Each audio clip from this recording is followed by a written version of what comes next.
Tout le monde commence toujours dans le livre d'Apocalypse pour nous parler de la marque de la bête. Et de nous parler en fait du nombre de la marque de la bête, 666.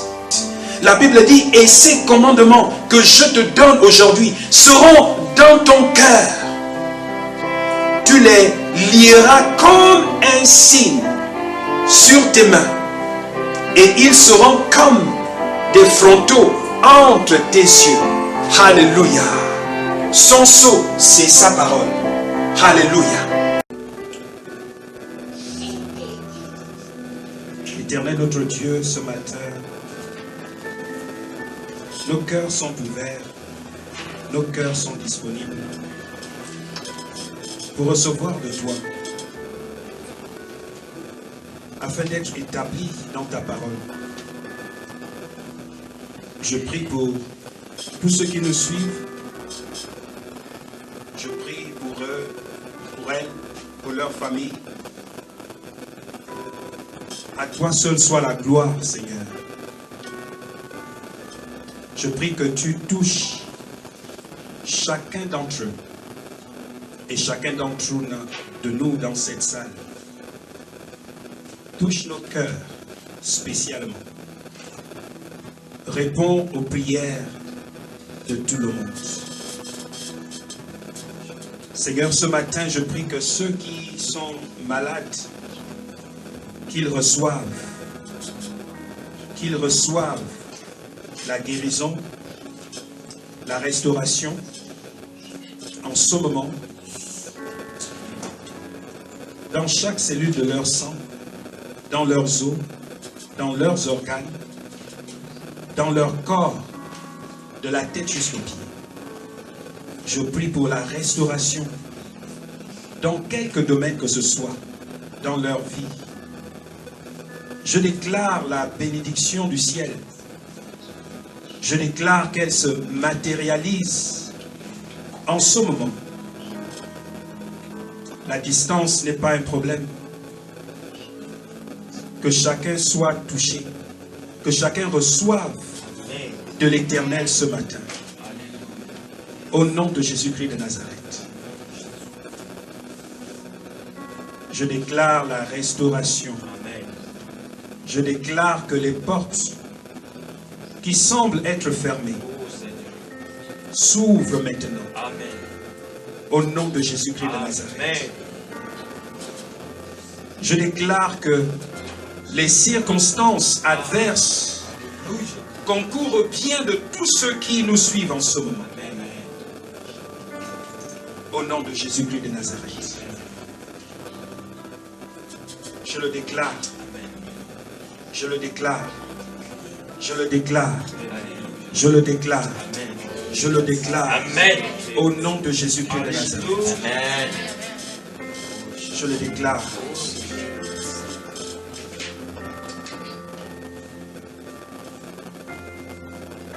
Je brise toutes sortes de mensonges, de malédictions dans la famille d'une sœur en ce moment qui nous suit.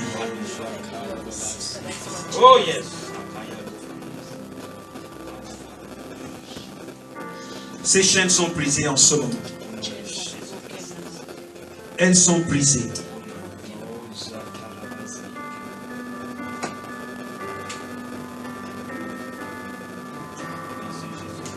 Je viens contre toute forme de crainte et de peur, de réussite.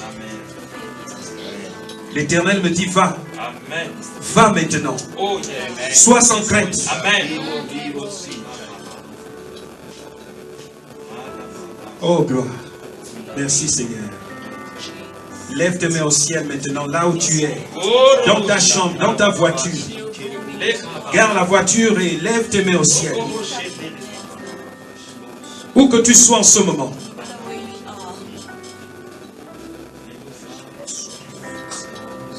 Le vent de l'Éternel souffle maintenant.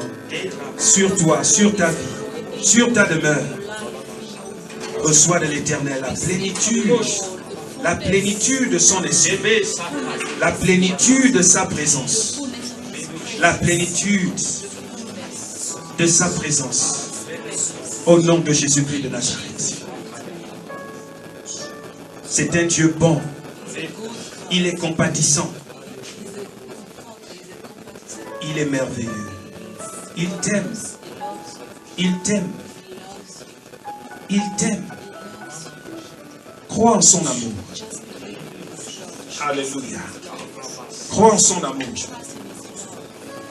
Merci Seigneur. Alléluia. Amen. Alléluia. Amen. Gloire à toi Seigneur. Alléluia.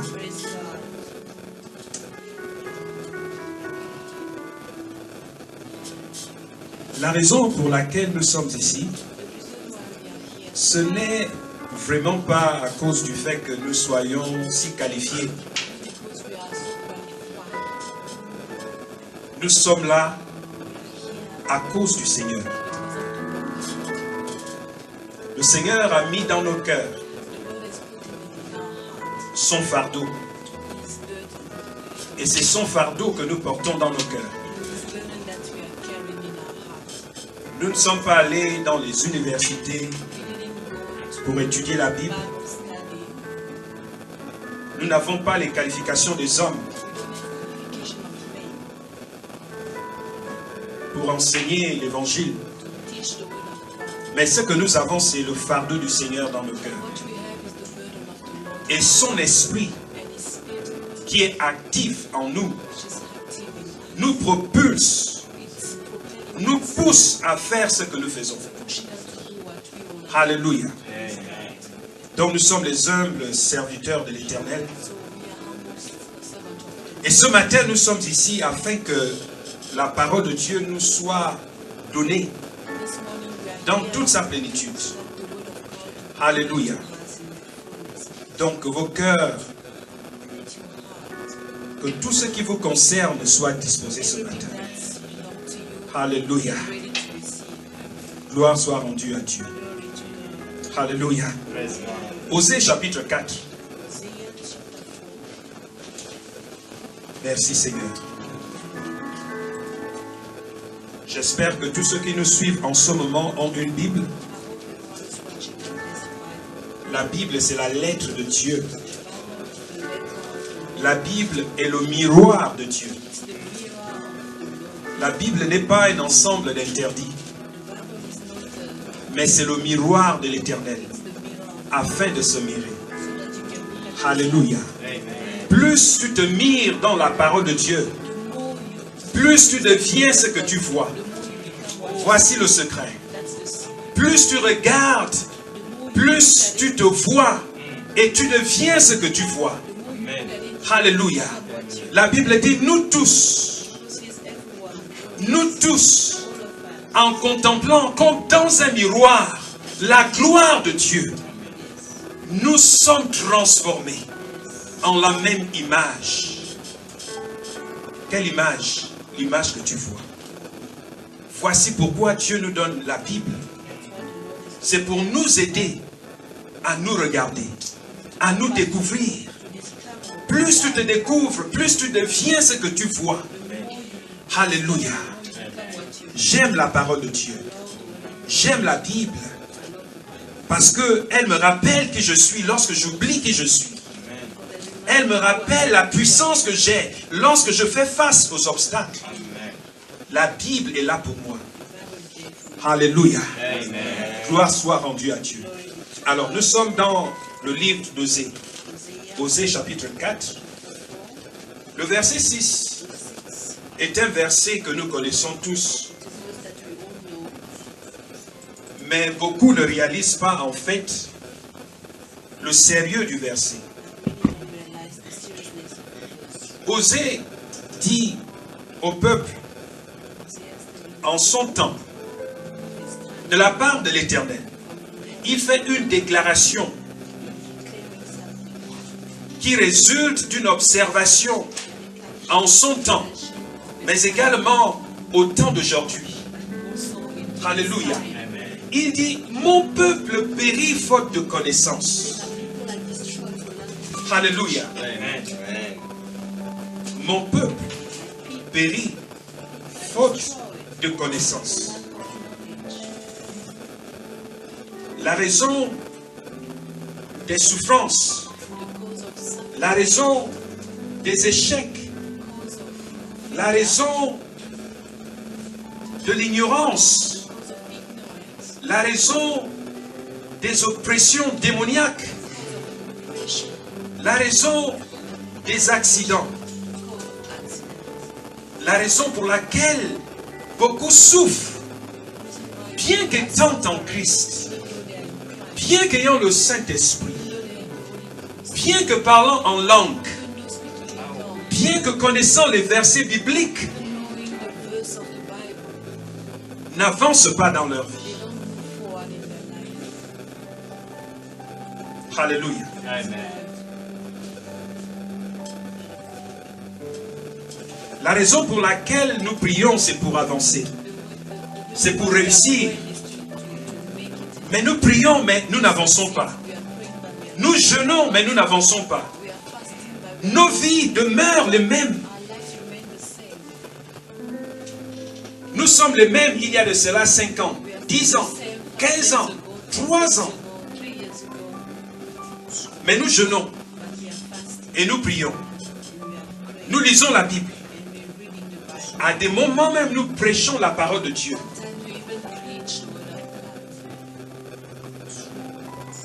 Mais quand nous nous regardons, nous nous disons, pourquoi? Pourquoi, Seigneur? Pourquoi, Seigneur? Mon peuple périt, faute de connaissance. Alléluia. Amen. En d'autres termes, la raison de tous les problèmes, la raison de cette malédiction, la raison de ces oppressions, c'est à cause de ce que tu ne connais pas. En d'autres termes, c'est à cause de ce que tu ne veux pas découvrir. Donc, l'invitation du prophète dans ce verset est de nous dire, de découvrir ce que Dieu dit de nous. Alléluia. Amen. Beaucoup pensent que c'est dans la délivrance. C'est pourquoi, dans plusieurs églises, ils forment des longues queues pour que l'homme de Dieu impose ses mains, afin que les démons sortent. La question que j'ai à poser à ces personnes, c'est que si tu as cru que le Seigneur est venu habiter en toi, si tu as cru que le Saint-Esprit est venu habiter en toi, est-ce que tu penses que tous ces démons que tu penses sont en toi cohabitent avec l'Esprit de Dieu en toi, à telle enseigne que tu as besoin de délivrance chaque semaine? Voici une doctrine de démons. Mon peuple périt faute de connaissance. Alléluia. Faute de connaissance. En d'autres termes, le prophète veut que l'enfant de Dieu puisse connaître. Vous voyez, la connaissance est clé. La connaissance est clé. Satan a tenté Jésus au désert. Mais la connaissance a fait en sorte que Christ ne succombe pas à la tentation. La connaissance. Combien de chrétiens ont une Bible? Combien de chrétiens réellement méditent sur cette Bible tous les jours? La Bible dit que dans les derniers jours, beaucoup auront la démangeaison d'entendre la parole de Dieu. Beaucoup choisissent ce qu'ils veulent écouter. La connaissance. Alléluia. Vous voyez, c'est la raison pour laquelle nous avons des communautés chrétiennes. Ça veut dire les églises locales. C'est afin que l'homme de Dieu, le chrétien, puisse parvenir à la stature de Dieu, à la connaissance de Dieu, puisse découvrir ce que Dieu dit de lui ou d'elle. La connaissance. Combien connais-tu de Dieu? Combien connais-tu de l'Éternel? Combien connais-tu de ta vie, de ce que Dieu dit de ta vie? Combien connais-tu du ciel? Voici pourquoi nous sommes ici. afin de t'inviter à découvrir le royaume de Dieu. Alléluia. Amen. Et vous voyez, la Bible est pleine là-dessus. Alléluia. Praise God. Waouh. Waouh. Jean chapitre 8. Jean chapitre 8. La connaissance. Je veux seulement lire le chapitre 8 et je vais lire le verset 32 jusqu'au verset 36. Mais je veux seulement résumer. Alléluia. Vous pouvez lire tout le reste. La Bible dit, et vous connaîtrez la vérité. Vous connaîtrez la vérité. Et la vérité fera quoi? Vous affranchira. Vous voyez? Ce n'est pas l'imposition des mains qui vous affranchit. Dieu nous a dit que voici les signes qui accompagnent ceux qui auront cru en son nom. Les signes qui accompagnent ceux qui auront cru en son nom. Donc si tu crois au nom de Jésus-Christ, voici les signes qui doivent t'accompagner. En mon nom, ils imposeront les mains aux malades. Mais en son nom, qu'est-ce que tu fais? Tu te fais imposer les mains.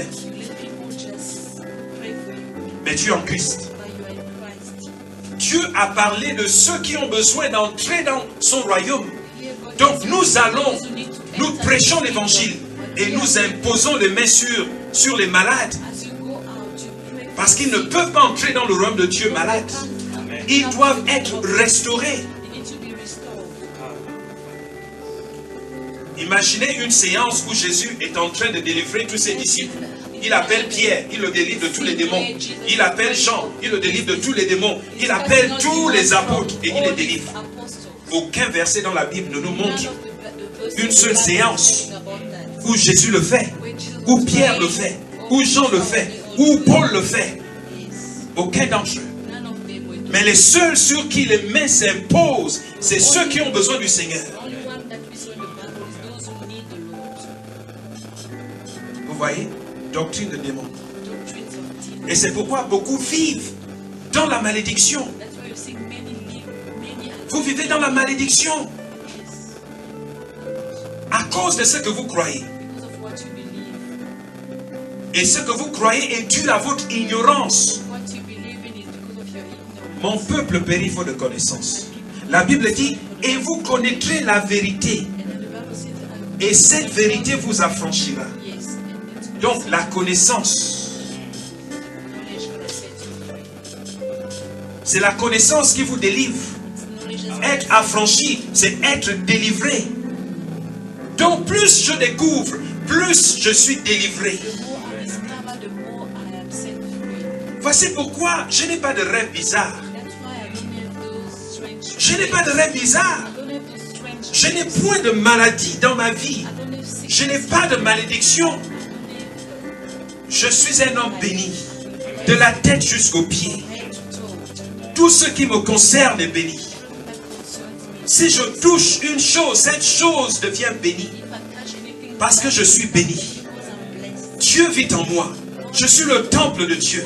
Je suis le temple du Saint-Esprit. Je suis le reflet de la gloire de Dieu. Je suis le reflet de la justice de Dieu. Alléluia. Penses-tu que tu es délivré? Ou tu penses que tu es possédé? Non. Un serviteur de Dieu a été affranchi. Alléluia. Parce que je connais la vérité. Et je grandis dans cette vérité. Tous les jours, je découvre. Je découvre.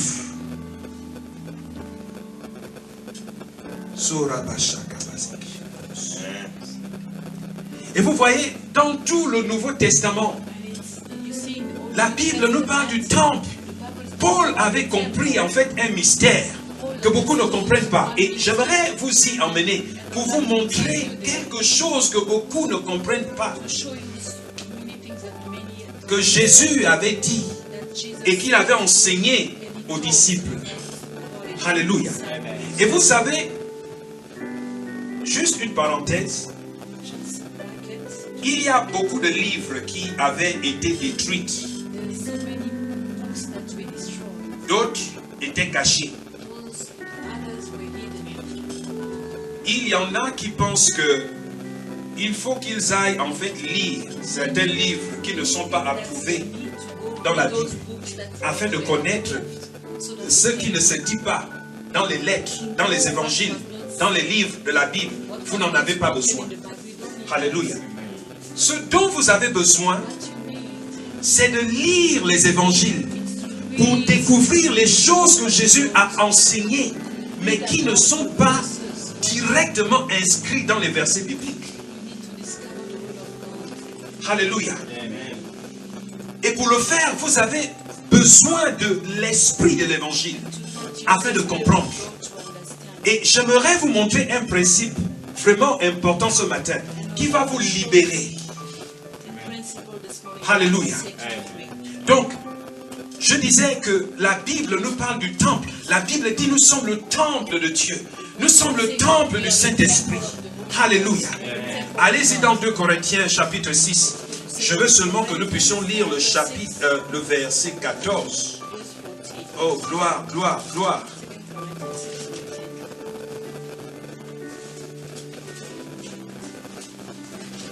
S'il faille peut-être donner un titre à notre message de ce matin, alléluia, je dirais la doctrine sur la délivrance. La délivrance. Alléluia.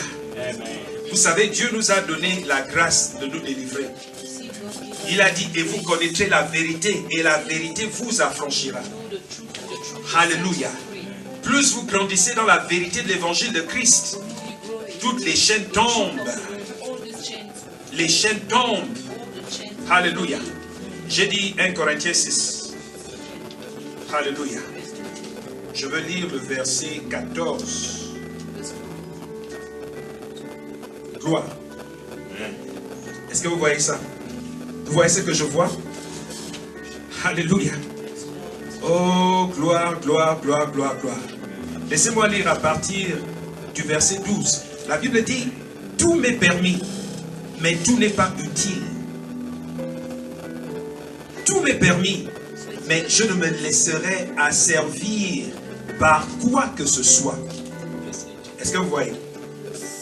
Combien acceptent de se laisser asservir? La Bible dit, les aliments sont pour le ventre, et le ventre pour les aliments. Et Dieu détruira l'un comme les autres. Mais le corps, écoutez ça, ça c'est Paul qui parle. Il dit, mais le corps n'est pas pour l'impudicité. Il est pour le Seigneur. Oh Dieu.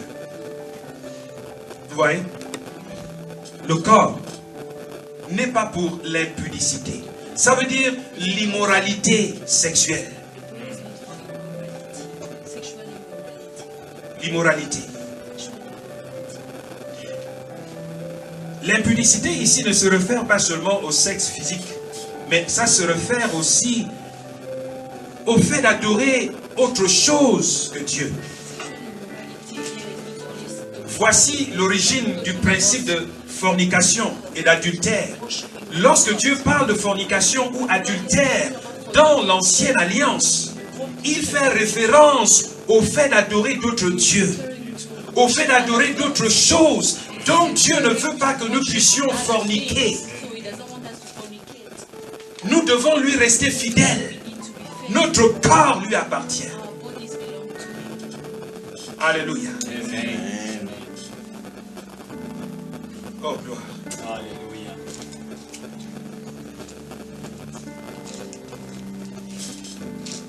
Mais le corps n'est pas pour l'impudicité. Il est pour le Seigneur. Et le Seigneur pour le corps. Alléluia.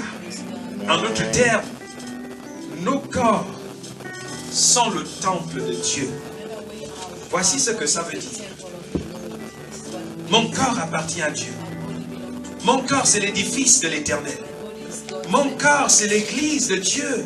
Parce que Dieu siège dans l'assemblée des saints. Il siège en moi. Est-ce qu'il siège en toi? Amen. Verset 14. Et Dieu, qui a ressuscité le Seigneur, nous ressuscitera aussi par sa puissance. Ne savez-vous pas que vos corps sont des membres de Christ? Vous voyez? Des membres de Christ. Christ forme un corps. Christ est un corps. Et nous sommes les membres de ce corps. Amen. Est-ce que vous comprenez? Amen. Nous sommes les membres de son corps. Nous sommes les briques qui constituent les murs de ce corps, de ce temple. Parce que le temple qu'est Christ, c'est le temple de Dieu, le Seigneur de l'univers. Il habite en Christ. Parce que Christ est la totalité de la divinité de Dieu. Et nous formons ce corps. Tu es membre de ce corps. Voici la révélation. La révélation. Alléluia. Amen. Il dit, vais-je prendre donc les membres de Christ pour en faire les membres d'une prostituée? Loin de là. Ne savez-vous pas que celui qui s'attache à la prostituée est un seul corps avec elle? Car est-il dit, les deux deviendront une seule chair. Répétons les paroles là-dedans. Alléluia. Merci Seigneur. Merci Seigneur. Allons-y dans le même livre. Allons-y dans 2 Corinthiens. J'aimerais vous montrer quelque chose. Vous sautez tout simplement. C'est toujours Paul. Une seconde, une autre lettre qu'il envoie aux Corinthes. Alléluia. Laissez-moi lire le chapitre 6 et je veux lire le verset 14. Merci Seigneur. Oh gloire. Gloire. Merci Seigneur. Il dit, ne vous mettez pas avec les infidèles sous un joug étranger. Car quel rapport y a-t-il entre la justice et l'iniquité? Ou qu'y a-t-il de commun entre la lumière et les ténèbres? Je vous ai dit au départ que comment les démons peuvent-ils cohabiter avec le Saint-Esprit? C'est impossible. Ça veut dire que soit vous n'avez pas reçu le Seigneur Jésus et que vous êtes véritablement possédé, soit vous avez le Seigneur Jésus, mais vous vivez charnellement. 2 options. Et c'est à vous de choisir. Il est impossible qu'un enfant de Dieu soit possédé. Il est impossible qu'un enfant de Dieu en qui le Saint-Esprit, qui est la présence de Dieu, habite, soit sous une malédiction quelconque. C'est impossible. Et vous voyez, vous avez la liberté de croire ce que je dis ou de ne pas croire ce que je dis. Parce que votre vie résulte de votre croyance. Votre vie chrétienne résulte des doctrines que vous avez acceptées comme le fondement de votre vie. Et vous pouvez le voir par les fruits de votre vie. Comment est votre vie? Comment vivez-vous votre vie? Quelles sont les conditions qui déterminent votre vie?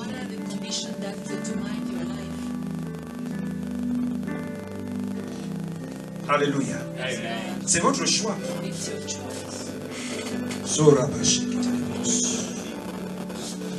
Verset 15.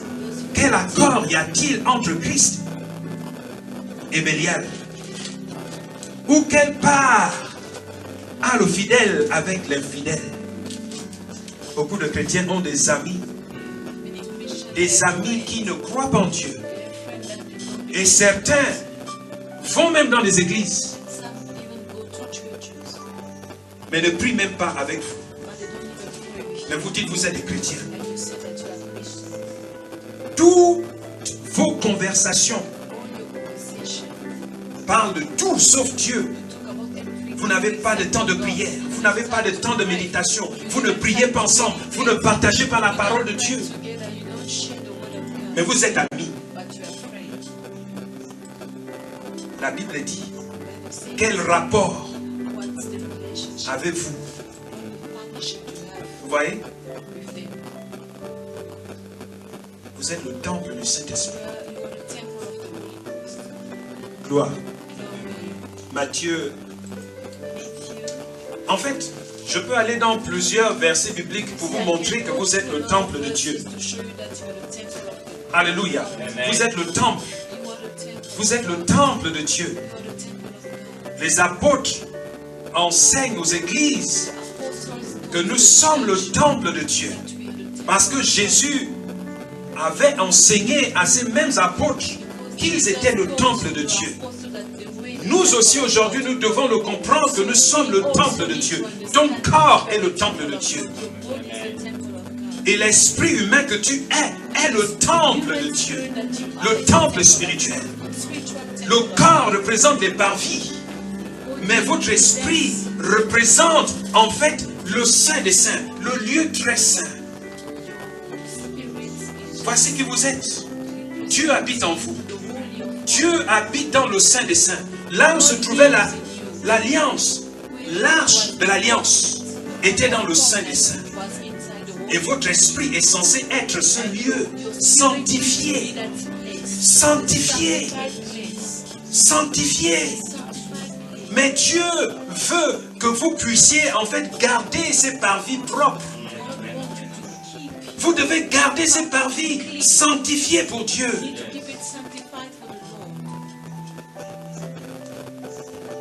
Merci Seigneur. Merci Jésus. Merci Jésus.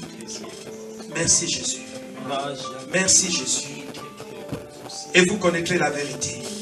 Et la vérité vous affranchira. La vérité m'a affranchi. Elle m'a affranchi. Elle m'a affranchi. Parce que tout ce que je vous donne, c'est ce que je vis. Voici l'évangile de Jésus-Christ. Alléluia. Allons-y au chapitre 7 de 2 Corinthiens toujours. J'aimerais vous montrer juste le verset 1. La Bible dit, ayant donc de telles promesses, bien-aimés, purifions-nous de toute souillure de la chair et de l'esprit, en achevant notre sanctification dans la crainte de Dieu. Vous voyez? On n'a pas besoin d'interpréter. C'est clair. Voici le désir de Dieu. Nous devons le faire continuellement. C'est pourquoi quand vous remontez dans le livre de Romains, chapitre 12, le verset 1, la Bible dit, offrez vos corps comme un sacrifice vivant. Vous voyez, un sacrifice vivant et agréable.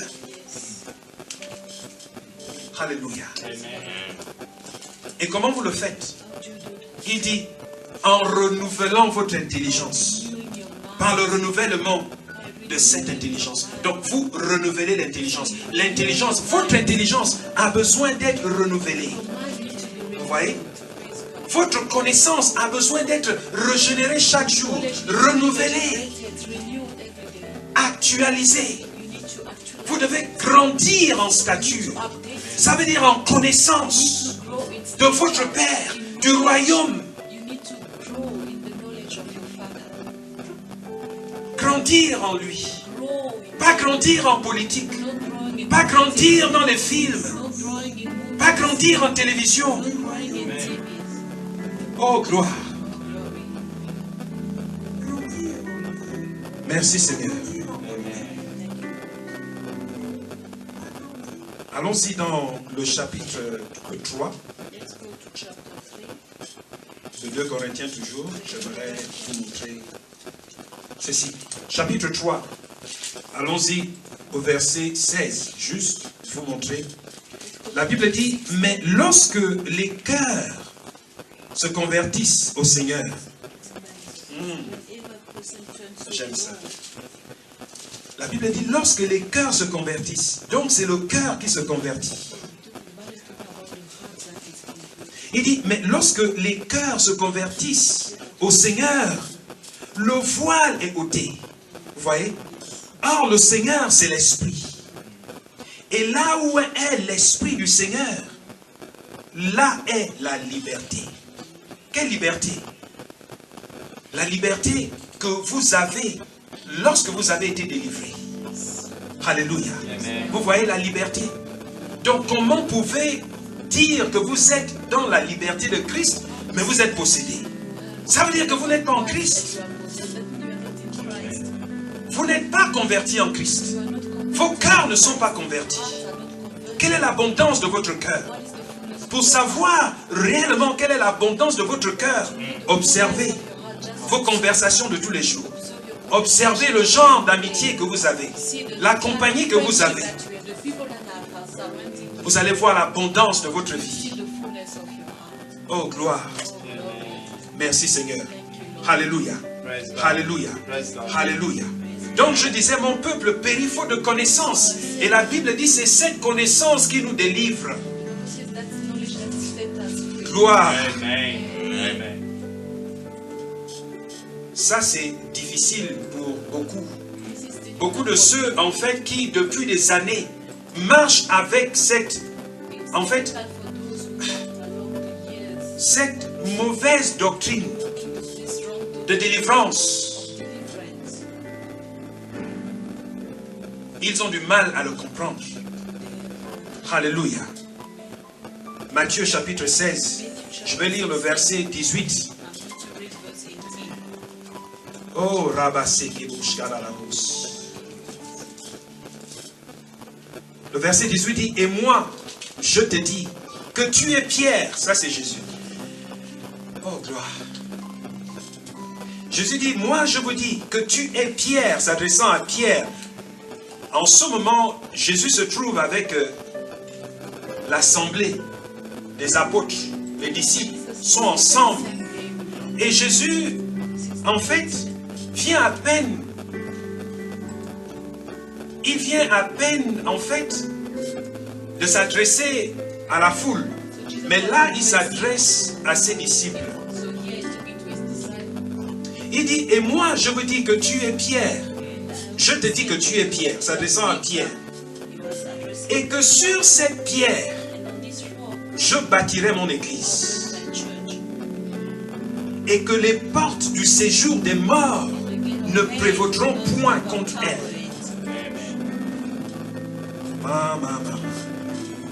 Alléluia. Jésus dit à Pierre, il dit à Pierre, tu es Pierre.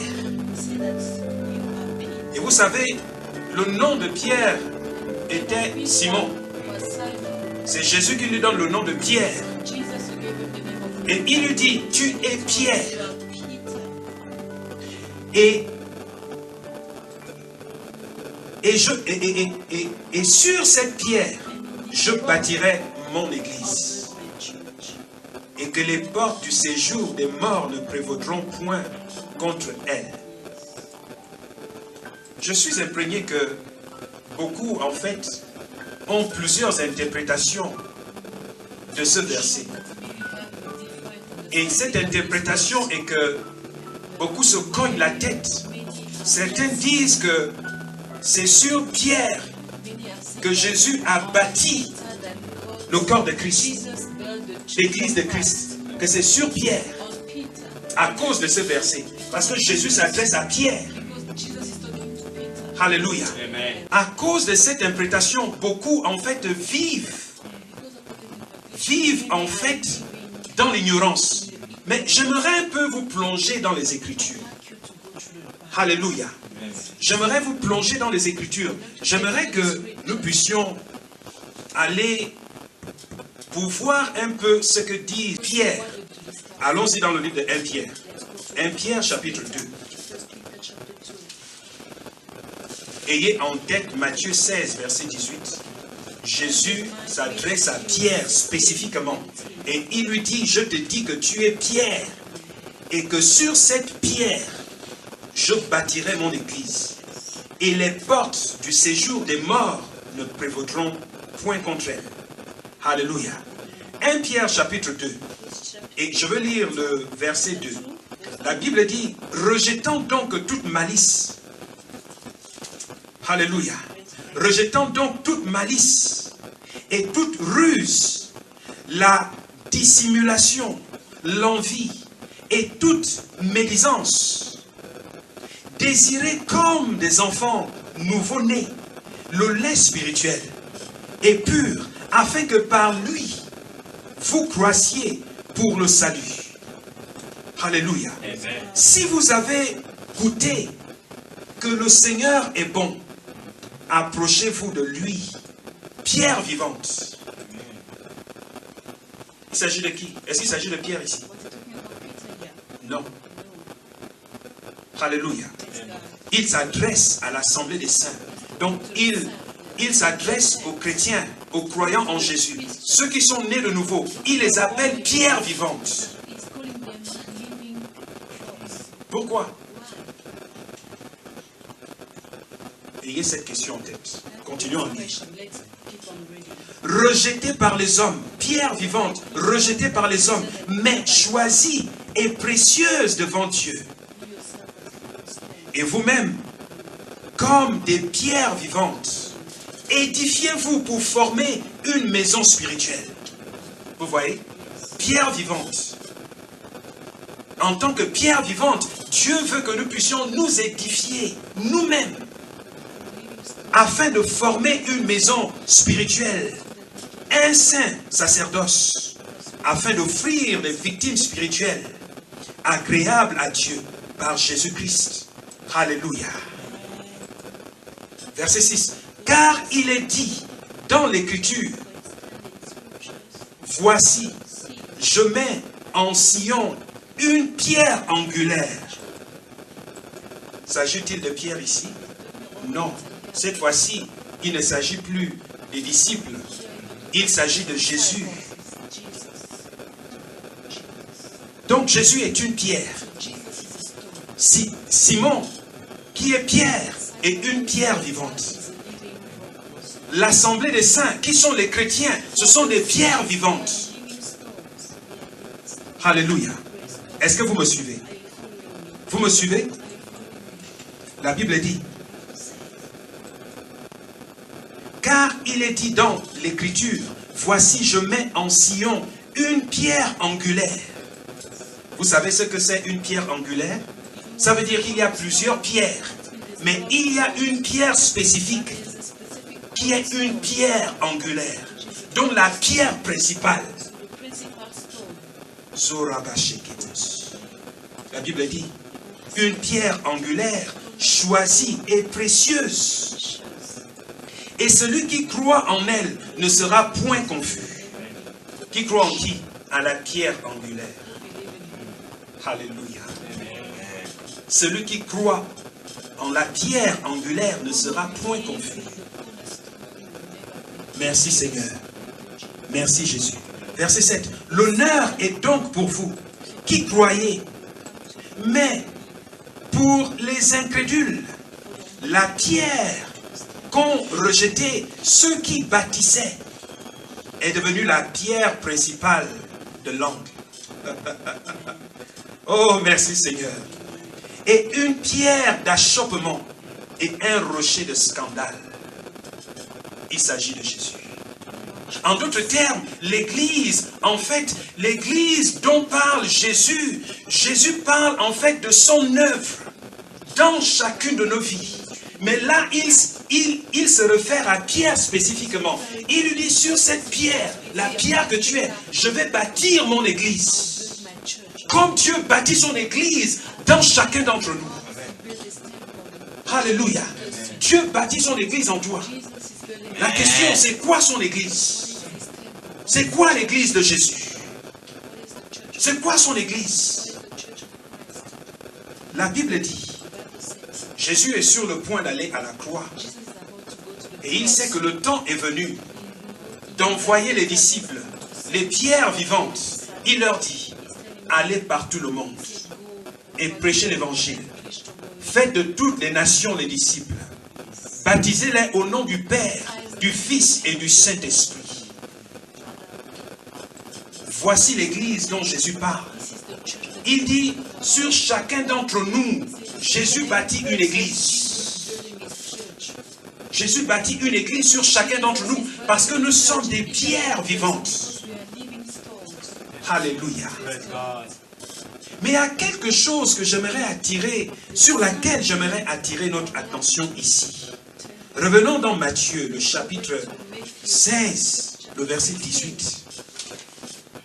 Et ça, il faut que chacun d'entre nous, vous avez le choix de le croire. Parce que, en fait, je suis un évangéliste et je préfère toujours dire la vérité aux gens. Alléluia. J'aimerais que nous puissions lire attentivement ce verset. La Bible dit, et moi, je te dis que tu es Pierre, et que sur cette pierre, je bâtirai mon église. Et que les portes, est-ce que vous voyez cette partie? Et que les portes du séjour des morts ne prévaudront point contre elle. Voici une déclaration de fait. Alléluia. La Bible dit sur cette pierre, la pierre que tu es. La Bible dit, les portes du séjour des morts ne prévaudront point contre elle, contre toi. Est-ce que tu le crois? Voici la déclaration de Jésus. Ça veut dire, il t'a donné l'autorité. Le diable ne peut rien contre toi. Les démons ne peuvent rien contre toi. La Bible dit, les portes du séjour des morts ne prévaudront point contre toi. Alléluia. Gloire à Dieu. Merci Seigneur. La question est toujours, pourquoi périssent plusieurs chrétiens? Pourquoi périssent-ils? Pourquoi souffrent-ils? Pourquoi rester le même pendant plusieurs années? Alors que tu jeûnes, alors que tu pries. Mais rien ne semble changer. Alléluia. J'aimerais que nous puissions regarder un peu dans Exode, chapitre 34. Merci Seigneur. Alléluia. Merci Jésus. Exode, chapitre 34. Et je veux lire le verset 6. La Bible dit, et l'Éternel passa devant lui et s'écria, l'Éternel Dieu miséricordieux et compatissant, lent à la colère, riche en bonté et en fidélité, qui conserve son amour jusqu'à 1000 générations, qui pardonne l'iniquité, la rébellion et le péché, mais qui ne tient point de coupable pour innocent, et qui punit l'iniquité des pères sur les enfants, et sur les enfants des enfants, jusqu'à la 3e et à la 4e génération. Voici un verset en fait qui a apporté en fait la confusion dans plusieurs communautés chrétiennes depuis plusieurs années. Beaucoup, bien que vivant dans le Nouveau Testament, la Nouvelle Alliance, le temps de la grâce, ils vivent toujours sous cette malédiction. Et beaucoup en enseignent. Beaucoup enseignent que jusqu'à la 4e génération, nous sommes toujours sujets aux malédictions de nos grands-pères, de nos aïeux, de notre père, de notre mère. Nous vivons sous cette malédiction. Ici, il s'agit des gens qui vivaient dans l'Ancien Testament. Jésus n'était pas encore venu. Il s'agit en fait du peuple d'Israël. Alléluia. Est-ce que vous voyez une contradiction entre tout ce que nous avons lu dans le Nouveau Testament et ce verset que je viens de lire? Laissez-moi le relire parce que ça vient comme un choc à beaucoup. Mais c'est la vérité. but it's the truth. La Bible dit, laissez-moi commencer au verset 7. La Bible dit, qui conserve son amour jusqu'à 1000 générations, qui pardonne l'iniquité, la rébellion et le péché, mais qui ne tient point le coupable pour innocent, et qui punit l'iniquité des pères sur les enfants et les enfants des enfants, jusqu'à la 3e et à la 4e génération. Alléluia. Ok. Gardez ce verset attentivement. Keep this verse. Alléluia. Et je vais faire le possible d'interpréter de moins en moins, mais pour vous lire la Bible afin que vous puissiez comprendre. Alléluia. Colossiens chapitre 1. Let's go to Colossians chapter 1. Merci Seigneur. Alléluia. Amen. Le verset 12. Verse 12. La Bible dit, rendez grâce au Père, qui vous a rendu capable d'avoir part à l'héritage des saints dans la lumière, qui nous a délivrés de la puissance des ténèbres. Vous voyez, nous étions dans les ténèbres. You see, we are in the dark place. Il s'agit de qui? Là, il s'adresse aux Juifs toujours, les mêmes Juifs. To the Jews. Les mêmes Juifs à qui s'applique Exode, le verset 7. The same Jews that believe. Il dit, rendez grâce à Dieu. Voici une église régénérée. Une église maintenant qui a été régénérée. La Bible dit, rendez grâce au Père, qui vous a rendu capable d'avoir part à l'héritage des saints dans la lumière, qui nous a délivrés. Vous voyez? Donc, vous avez le choix de croire à cela ou à ne pas croire à cela. Parce que beaucoup de chrétiens raisonnent. Ils raisonnent. Because many Christians are thinking, Mais ici, il dit qui nous a délivrés. the one who freed us. Il s'agit de l'assemblée de ceux qui ont reçu Christ dans leur vie. Donc le chrétien est déjà délivré. Le chrétien n'est pas possédé. Voici une déclaration de fait. Il dit qui nous a délivrés de la puissance des ténèbres. C'est quoi la puissance des ténèbres? La puissance des ténèbres inclut les malédictions de nos aïeux, de nos grands-pères, nos grands-mères, les malédictions de notre père ou de notre mère. La Bible dit, si quelqu'un est en Christ, il est une nouvelle créature. Les choses anciennes sont passées. Voici, toutes choses sont devenues nouvelles. Croyez-vous en ces paroles? La Bible dit, qui nous a délivrés? Celui qui est en Christ est une nouvelle créature, une nouvelle espèce. Une espèce qui n'a jamais existé. La Bible dit, nous avons été ensevelis avec Christ. Et si nous avons été ensevelis avec lui, nous avons été ressuscités. Donc, celui qui est en Christ est une nouvelle personne. En d'autres termes, tu n'es plus la personne qui est sortie du ventre de ta mère. Amen. Tu es une nouvelle créature en Christ, régénérée en lui. Amen. La personne maudite était la personne qui est morte lorsque vous avez confessé la Seigneurie de Jésus-Christ. Maintenant, vous êtes en lui. Vous êtes en Christ. Vous êtes libéré. Vous êtes libre.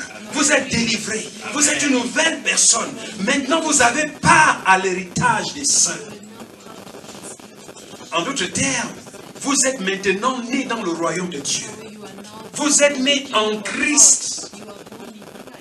Vous êtes né en lui. Car en lui, le mouvement est la vie. Vous fonctionnez en lui. Vous ne fonctionnez plus dans le monde, comme fonctionnent ceux qui n'ont pas Christ en eux. Pourquoi beaucoup pensent-ils qu'ils sont possédés? Deux choses. Soit ils sont convertis, mais ils vivent dans la chair, dans l'ignorance, et le diable leur fait croire qu'ils sont possédés. C'est pourquoi la malédiction qui les accompagnait avant qu'ils n'acceptent Christ les accompagne toujours, jusqu'en Christ. Parce que vous croyez. Ce que vous croyez est réalité dans votre vie. Alléluia. Amen. Car le péché n'aura point de pouvoir sur vous, puisque vous êtes non sous la loi, mais sous la grâce. C'est ce que je vous ai dit au départ, que beaucoup ne vivent pas sous la grâce, mais ils vivent sous la loi. C'est pourquoi ils croient et enseignent. Exode 37. Alléluia. C'est un problème. C'est un problème. Alléluia. Mais nous sommes libres en Christ. Alléluia. Nous sommes libres en lui. Je suis libre en Christ. Je vais de gloire en gloire. Ma vie est embellie. Parce que le Saint-Esprit vit en moi. Je suis en Christ. Une nouvelle créature en Dieu. Les choses anciennes sont passées. Celui qui est sorti du ventre de ma mère est mort, a péri à la croix de Golgotha. Il a été enseveli avec Christ. Alléluia.